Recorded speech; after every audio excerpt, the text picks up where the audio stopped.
en el nombre del Padre, del Hijo y del Espíritu Santo. La leemos en el nombre del Padre, del Hijo y del Espíritu Santo. Dice así su santa palabra. Entonces el reino de los cielos será semejante a 10 vírgenes que, tomando sus lámparas, salieron a recibir al esposo. 5 de ellas eran prudentes y 5 insensatas.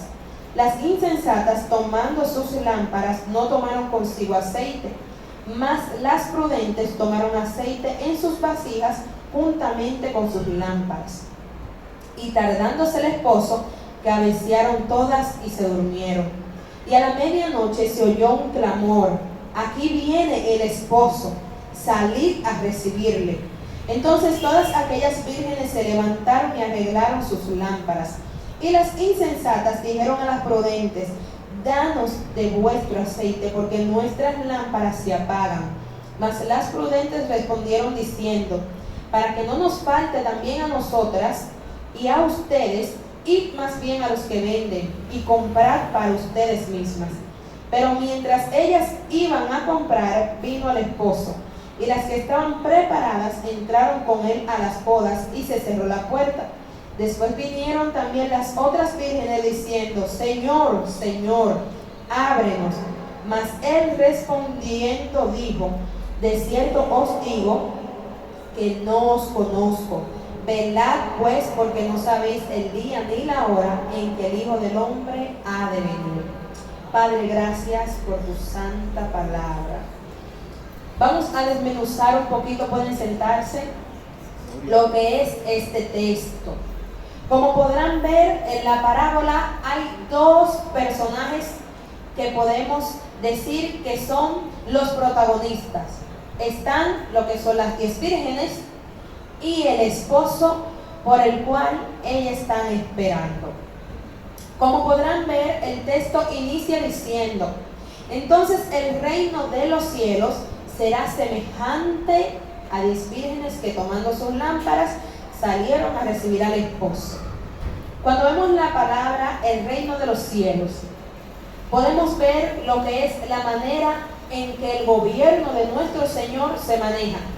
En esta específicamente habla de la forma en la que será el momento de su venida, o cómo nosotros tenemos que estar preparados para cuando esto acontezca. Si vemos la forma en la que se maneja la tierra, sabemos que nosotros tenemos gobernantes y esto tiene leyes. Cuando estas leyes son violentadas, vemos que hay algo que puede pasar que probablemente a la persona que le acontezca no le va a gustar. Por ejemplo, en nuestro país hay leyes de tránsito. Estas leyes sirven para que nosotros podamos cuidar. Esto nos cuida de si en algún momento estamos en la calle, en un vehículo. Esto puede ayudarnos a nosotros, a los que andan en un vehículo, a manejar con precaución, detenerse en los momentos adecuados, y aquellos que probablemente anden caminando, tener prudencia a la hora ya sea de pasar la calle, etc. Cuando una persona violenta estas leyes, puede ver consecuencias negativas por parte de esto. Lo mismo puede pasar en lo que es el reino de los cielos. Dios ha procurado poner leyes para que nosotros nos manejemos, y dentro de esas están de la manera en la que nosotros debemos de esperar por su venida. Cuando nosotros vemos en la parábola a las 10 vírgenes, estas son comparadas con lo que es la iglesia. Vemos que hay 2 grupos, las insensatas y las prudentes. Cuando la Biblia habla de la palabra insensatez, no se refiere a una persona que es tonto, sino que es una persona que desprecia lo que es la razón y sigue un proceder de insensatez moral contrario a las normas justas de Dios. Cuando Dios a una persona le dice: tú eres insensato, se refiere especialmente al manejo o la forma en la que está llevando la palabra de Dios. No es necesariamente a una persona que, vamos a decirlo así, carece de capacidad mental, sino alguien que ignora, a pesar de conocer lo que la palabra de Dios le dice, lo que Dios le dice, decide hacer las formas a su manera. A esta persona también se le llama necio en la palabra de Dios. Están las prudentes. Dice aquí que esta persona actúa con moderación y cautela, tratando de evitar peligros o daños innecesarios. Alguien prudente tiene cuidado en la forma, en la manera en la que se maneja. Esta persona procura evitar daños innecesarios. Esta persona calcula y dice, espérate, yo tengo que tener cuenta con esto, porque si yo me manejo de esta forma, me puede acontecer esta situación. Cuando nosotros vemos la definición de estas dos palabras, veo que verdaderamente Jesús sabía lo que decía. Como él pudo decir, habían 5 insensatas que a la hora de tomar y prepararse para la venida del esposo, simplemente tomaron sus lámparas con aceites. Pero dice, vemos a unas prudentes que no solamente tomaron sus lámparas con aceite, sino que llevaron una vasija con aceite también. Cuando vemos lo que es la definición de la palabra lámpara, es un utensilio que se utiliza para producir luz. Si leemos Mateo capítulo 5, 14 al 15, yo tengo aquí la Nueva Traducción Viviente, dice, ustedes son la luz del mundo. Una ciudad en lo alto de una montaña no puede esconderse. Tampoco se enciende una lámpara para cubrirla con una vasija. Por el contrario, se pone en el candelero para que alumbre a todos los que están en la casa. Cuando nosotros en la palabra de Dios vemos con lo que Dios nos compara a nosotros, con lo que Jesús nos comparó, es con luz. Vemos el momento en donde Jesús dice, ellos no se quieren acercar a la luz, porque sus obras, ellos prefieren tenerlas en tinieblas, que no sean conocidas. Entonces, en varios versos bíblicos vemos que es utilizada la palabra luz, algo que alumbra, algo que resplandece para aquello que es bueno. La lámpara que tenían las vírgenes era para un buen proceder. Esta podía alumbrar su camino, pero había algo muy esencial que tenía que tener esa lámpara y que sin eso era inservible, y era el aceite. El aceite era ese combustible que necesitaba tener esa lámpara para que pudiera encenderse. Si lo traemos a este contexto, imagínense que usted tiene un bombillo.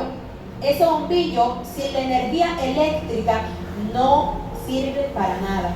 Usted puede tener un teléfono, pero si ese teléfono usted no le da carga, ese teléfono no le va a servir para nada porque no tiene energía. Lo mismo pasa con nuestras estufas en las cuales cocinamos. Si ese tanque de gas no tiene combustible, será inservible, estará vacío. Cuando nosotros vemos la definición de lo que es una vasija, dice que es un vaso o un recipiente que sirve para contener. Las vírgenes prudentes, aparte de tener una lámpara con aceite, también procuraron tener una vasija aparte. Ellas fueron cautelosas, pero cuidado si el esposo se tarda. ¿Qué pasaría si me quedo sin aceite? Si nosotros lo traemos a este contexto, que estamos esperando a nuestro Señor, ¿cómo tenemos que manejarnos? ¿Cómo tenemos que vivir? ¿Cómo debemos de mantener nuestra vasija llena en caso de que en cualquier momento llegue nuestro Maestro? Vemos también en este texto lo que es la puerta. Una puerta se usa para entrar y para salir. Pero vemos que en este texto, en la puerta, cuando esta es cerrada, nadie puede tener acceso a esta. Si vemos Mateo capítulo 7, verso 13 al 14, dice, entrad por la puerta estrecha, porque ancha es la puerta y espacioso el camino que lleva a la perdición, y muchos son los que entran por ella, porque estrecha es la puerta y angosto el camino que lleva a la vida, y pocos son los que la hallan. La palabra de Dios nos deja algo muy claro, y es que la puerta para nosotros entrar y gozar de la salvación es estrecha, y que da dificultad para poder llegar a entrar por esta. pero aquella que lleva a la perdición tiene muchas vías, tiene muchos caminos por los cuales se puede caminar, por los cuales se puede pasar para que una persona se pierda. En el texto vemos que dice en el verso 11, después vinieron también las otras vírgenes, o sea, las insensatas, diciendo, Señor, Señor, ábrenos. Mas él respondiendo dijo, de cierto os digo que no os conozco. Y el texto termina diciendo, velad, pues porque no sabéis el día ni la hora en que el Hijo del Hombre ha de venir. La puerta que nos va a permitir entrar a recibir ese galardón es estrecha. Y el que se encarga de cerrarla, después que la cierre, no habrá cabida para que nadie más entre. Las insensatas vieron el aceite aparte de las prudentes. No era un aceite que estaba escondido de las demás, porque en el verso 8 ellas le piden de ese aceite. El verso 8 dice, y las insensatas dijeron a las prudentes, danos de vuestro aceite, porque nuestras lámparas se apagan. El descuido que una persona pueda tener en su vida espiritual, esta persona es muy probable que lo pueda percibir, que pueda analizarse y decir, wow, yo en esta área yo estoy flaqueando, pero aún así no poner cartas sobre el asunto y pasarle como le pasaron a las insensatas. Cuando ya se vieron, vamos a decirlo así, en el momento difícil, entonces le dicen a las otras, ay, venga, danos de tu aceite. Pero ¿qué le dijeron? El problema está en que si nosotros te damos de nuestro aceite, nosotras también nos vamos a quedar. Entonces, lo mismo que nosotros hicimos, vayan y háganlo ustedes, vayan a comprar. Pero hubo un problema en esto, y es que ya no había tiempo. Cuando las insensatas tomaron sus lámparas con aceite, pero las prudentes tomaron sus lámparas y también una vasija, las insensatas lo vieron. Y lo mismo puede pasar dentro de la iglesia. Puede que haya un grupo de hermanos que la gente diga, oye, pero qué religioso. Este siempre quiere estar orando, ayunando, buscando de Dios, en todas quiere bailar. Ah, no, que hay oración los lunes, tú la ves ahí, parece que no tiene oficio, no tiene familia. Tú lo ves, que están en tiempo de ayuno, también hay que ayunando. Ay, pues mira, tienes que bajarle 2. Pero es muy probable que esa persona reconozca que necesita tener una vasija para que en caso de que su maestro venga, poder estar preparado. En Efesios capítulo 5, verso 15 al 17 dice, mirad pues con diligencia cómo andéis, no como necios, sino como sabios. Recuerden que les dije, la palabra insensato y necio son prácticamente lo mismo. Dice el verso 16, aprovechando bien el tiempo porque los días son malos. Por tanto, no seáis insensatos, sino entendidos de cuál es la voluntad del Señor. En la palabra de Dios nos deja claro que nuestro tiempo nosotros tenemos que aprovecharlo de manera cautelosa, porque nosotros no sabemos el momento en que el Señor puede venir, y sería muy triste que Él no nos encuentre preparado para su venida. Y aquí la palabra de Dios nos está enseñando algo. Eran 10, pero solo 5 estaban preparadas.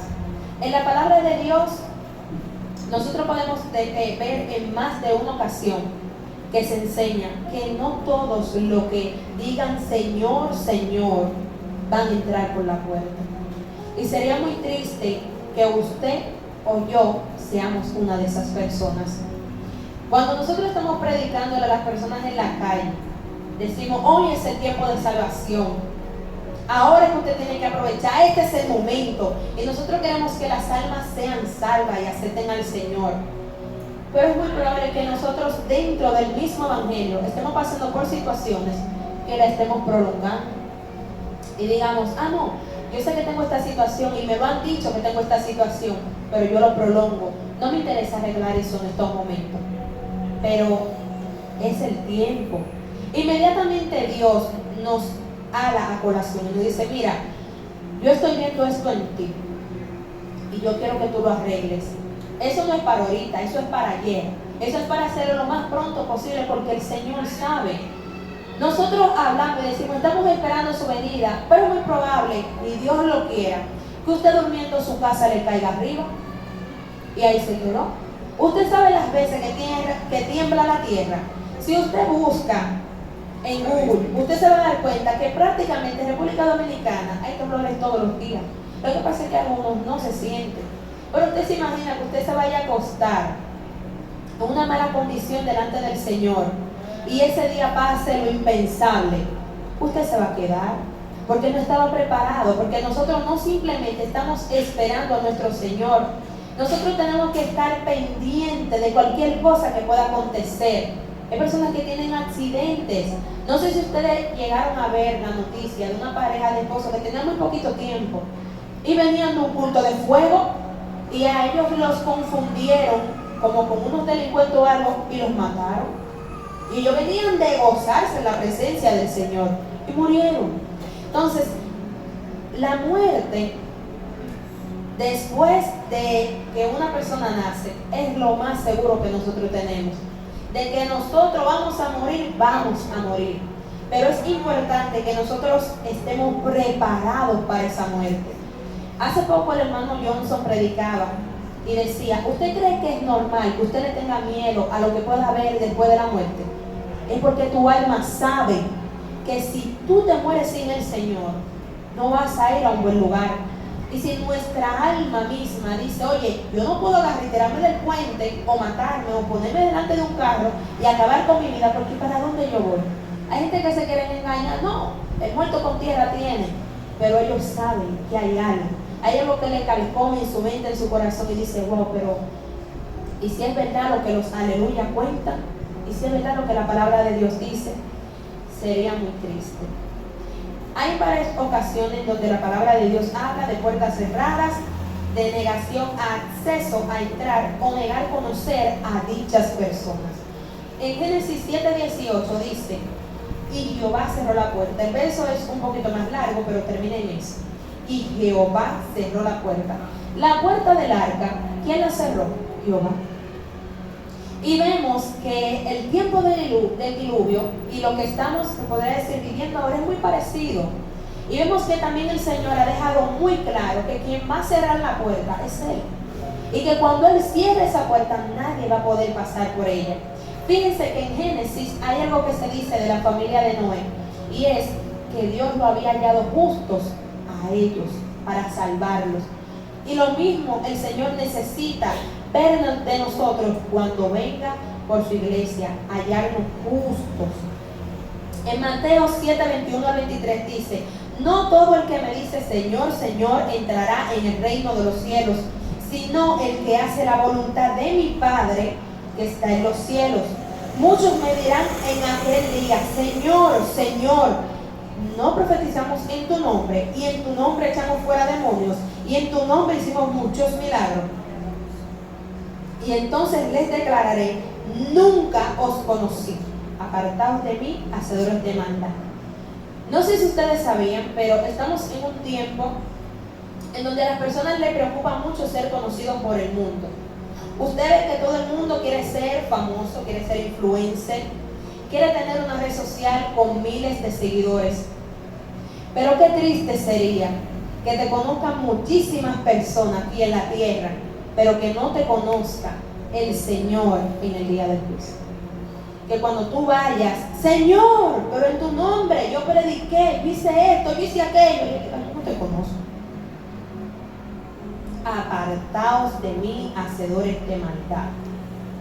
Que sea para nosotros más importante estar bien con el Señor, porque nosotros podemos aparentar o hacer creer a aquellos que están a nuestro lado. Nosotros podemos vivir una apariencia, pero el único que conoce nuestros corazones es el Señor. El jueves en la escuela bíblica se hablaba de esto. Había un fariseo y un publicano. El fariseo cuando oraba, qué bueno que yo no soy ladrón, yo no soy adúltero y no soy como este publicano. Pero el publicano es, Señor, yo soy pecador, perdóname, tengo que cambiar, tengo que ser diferente. Y dice la palabra de Dios que el que se fue justificado para su casa no fue el que creía que estaba bien, sino el que reconoció que estaba mal. El único que conoce nuestros corazones es el Señor. Y nosotros podemos decirle a una persona, mira, yo estoy de esta forma, yo estoy de esta manera, pero Dios sabe cómo nosotros estamos.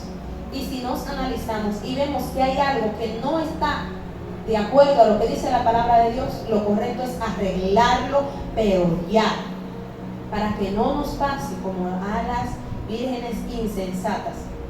El último verso dice, velad pues, porque no sabéis el día ni la hora en que el Hijo del Hombre ha de venir. Velar. ¿Qué quiere decir la palabra velar? Hacer guardia, observar atentamente o vigilar. Y también es cuidar solícitamente. Cuando la palabra de Dios nos manda a velar, no es que nosotros probablemente no podemos dormir nuestras 8 horas de sueño. Ah, no, mira, tú no puedes dormir, tú tienes que mantenerte despierto, tú no puedes dormir. No. Habla de nosotros verificar los tiempos, analizar todo. ¿Qué nos dice Mateo capítulo 24? Señales antes del fin, la venida del Hijo del Hombre. ¿Y qué dice? Cuando ustedes vean eso, ustedes tienen que hacer, fíjense que mi venida está cerca. Dios nos dejó todo aquí en su palabra. Todo está aquí. Y Él nos dice, miren, estas son las señales que yo le voy a mandar para que cuando yo vaya a ir por ustedes, ustedes estén preparados. Pero no nos dijo el día, pero nos dejó las señales. Entonces, velar, ¿qué es? Estar atento. Ah, pero mira, yo estoy escuchando que hay esto en la tierra, que hay lo... Ah, mi Señor está cerca. Aunque probablemente no sabemos exactamente cuándo es que Él va a venir. En Mateo 24:44 dice, por tanto, también ustedes están preparados, porque el Hijo del Hombre vendrá a la hora que no pensáis. En Mateo 24:48 dice, pero si aquel siervo malo dijere en su corazón, mi Señor tarda de venir. Solo tomen ese texto porque hay algo que quiero que analicemos. Dice, aquel siervo malo dijere en su corazón. Usted sabía que hay personas que con su boca dicen, sí Señor, yo te espero, pero con sus actos dicen, yo creo que Él no va a venir. ¿Usted sabe por qué? Porque descuidan su vida espiritual. Cuando verdaderamente usted cree que el Señor va a venir a esta tierra, usted está cauteloso, usted pisa fino, usted dice, espérate, si entro por ese lugar, ay no, me voy a rebalar. ¿Y si el Señor viene ahorita? Nosotros tenemos que estar atentos, no es con miedo, porque que el Señor venga es un gozo, pero vas a tener miedo a la persona que no esté preparado. Cuando yo no estoy bien delante del Señor, el Señor no venga ahora. Ay Dios, el Señor, yo no me quiero quedar, yo no quiero ir para el infierno, que eso va a ser fuego, fuego. No, Señor, no, yo no quiero. Entonces, cuando nosotros vemos eso, esto tiene que traer algo a nuestra mente, a nuestra vida. Decir, óyeme, yo no quiero estar lejos de mi Señor. Yo no quiero haber desperdiciado todos estos años sirviéndole para al final perderme por haber vivido el evangelio que según yo era el correcto y no el evangelio que decía la palabra de Dios. Mateo 24:35 dice, el cielo y la tierra pasarán, pero mis palabras no pasarán. Mis hermanos, todo lo que está en esta palabra, si ustedes se fijan, no pasan. No, yo puedo leer un verso bíblico hoy y lo leo mañana y es nuevo, y pasado y es nuevo, y dentro de un año es nuevo. ¿Qué tiempo tiene la palabra de Dios circulando? Y aún es efectiva para nuestras vidas. Y Él lo dice, el cielo y la tierra van a pasar, pero mis palabras no van a pasar. Lo que Dios ha dicho no se va a quedar en el olvido. Y con este verso bíblico voy a terminar, para así ceder a la persona que continúa. Dice Salmos 119, verso 105. Lámpara es a mis pies tu palabra y lumbrera a mi camino. La palabra de Dios es nuestra lámpara. Y esta nos puede guiar en medio de este andar con Cristo y enseñarnos cómo nosotros nos tenemos que dirigir. Si usted tiene algo, un problema en su corazón, alguna situación que usted tiene que mejorar, la palabra de Dios le puede decir cómo usted puede aliviar eso, cómo eso puede ser cambiado y transformado. La palabra de Dios tiene palabra para absolutamente todo. Yo tengo problemas con la ira. La Biblia habla de eso. Ay, yo tengo problemas con el enojo, la Biblia habla de eso. Ay, yo tengo problemas con la mentira, la Biblia habla de eso. Yo tengo problemas con perder el tiempo, la Biblia habla de eso. La palabra de Dios habla de todo. Vemos que esas vírgenes necesitaban esas lámparas para alumbrar. Y las que se quedaron sin aceite, lamentablemente no pudieron entrar. Procuremos llenar nuestra vida de la palabra de Dios para que nuestro camino siempre esté alumbrado. Llenarnos de su palabra para que por cualquier lugar que nosotros pisemos o andemos, vayamos conforme a su santa voluntad, para que el día que Él llegue, nosotros no tengamos que quedarnos del otro lado de la puerta, sino poder estar dentro con nuestro Señor. Amén.